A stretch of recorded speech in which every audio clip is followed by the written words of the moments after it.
जी अस्सलाम वालेकुम। तुहाडा अपना वीर मोहम्मद यार फतियाना लहंदे पंजाब दी सकाफत दा करने है व्लॉग शुरू। जी खेतों च मैं आ गया हाँ। तुहानू हरे भरे खेत नज़र आ रहे ने ते पीले पीले सरसों दे फुल ते अल्लाह दी ज़ात पाक दा कलाम हमदो सना। अज बड़ा नेक दिहाड़ा है ते रूह राज़ी होया है भी अल्लाह दी हमदो सना भी करनी चाहिए।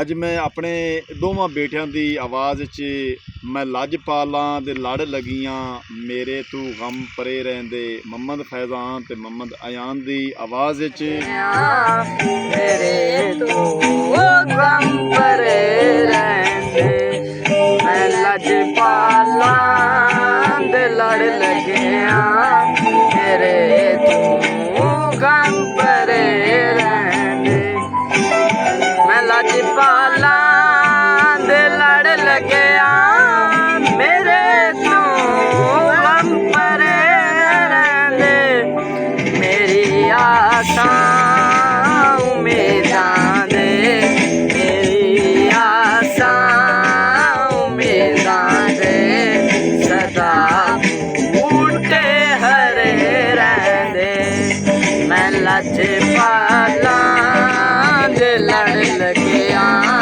मेरे तू गम परे रहंदे।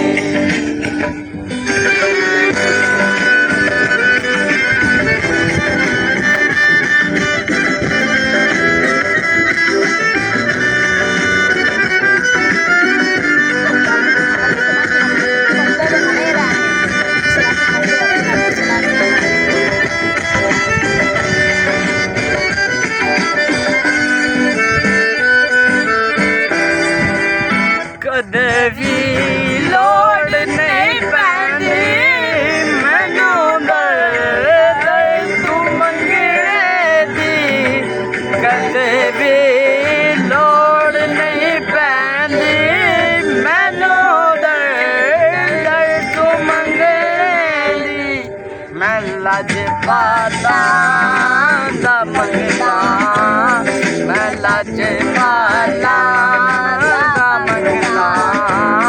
मेरे पल्ले हरे रहंदे मैं लजपालां दे लड़ लगिया मेरे तू गम परे रहंदे।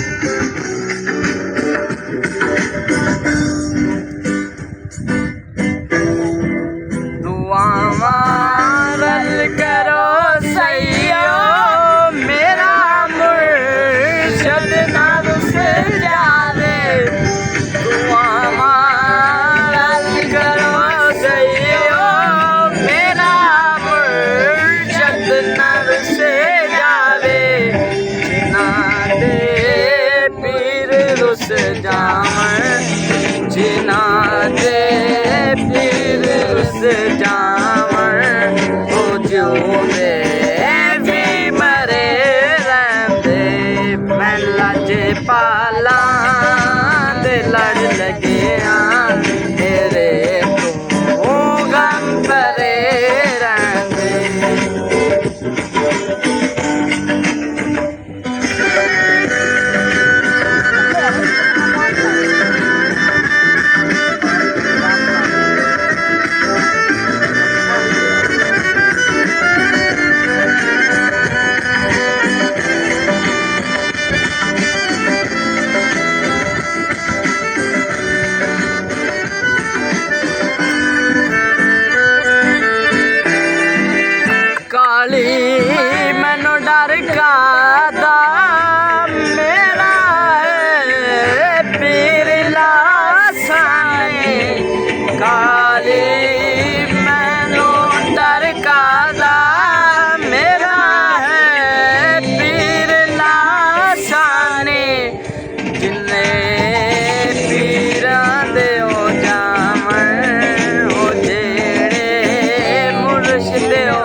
मेरे तू गम परेंदे।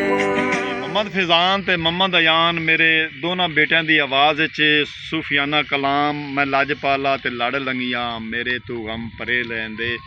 ਅੱਜ ਤੁਹਾਨੂੰ ਚੰਗਾ ਲੱਗੇ ਤਾਂ ਸਾਨੂੰ ਕਮੈਂਟ ਕਰਕੇ ਤੁਸੀਂ ਦੱਸਣਾ ਹੈ ਅੱਜ ਦਾ ਵਲੌਗ ਤੁਹਾਨੂੰ ਕਿਸ ਤਰ੍ਹਾਂ ਦਾ ਲੱਗਾ ਹੈ ਤੇ ਅੱਗੇ ਦੋਸਤਾਂ ਸ਼ੇਅਰ ਵੀ ਕਰਨਾ ਹੈ ਤੇ ਫੈਜ਼ਾਨ ਵਿਲੇਜ ਵਲੌਗ 555 ਨੂੰ ਸਬਸਕ੍ਰਾਈਬ ਕਰ ਲੈਣਾ ਤਾਂ ਕਿ ਹਰ ਆਉਣ ਵਾਲੇ ਵੀਡੀਓ ਤੁਹਾਡੇ ਤੱਕ ਆਸਾਨੀ ਨਾਲ ਪਹੁੰਚ ਸਕੇ। ਇਸੇ ਤਰ੍ਹਾਂ ਅਸੀਂ ਲਹਿੰਦੇ ਪੰਜਾਬ ਦੀ ਸਕਾਫਤ ਤੁਹਾਡੇ ਤੱਕ ਪਹੁੰਚਾਉਂਦੇ ਰਵਾਂਗੇ।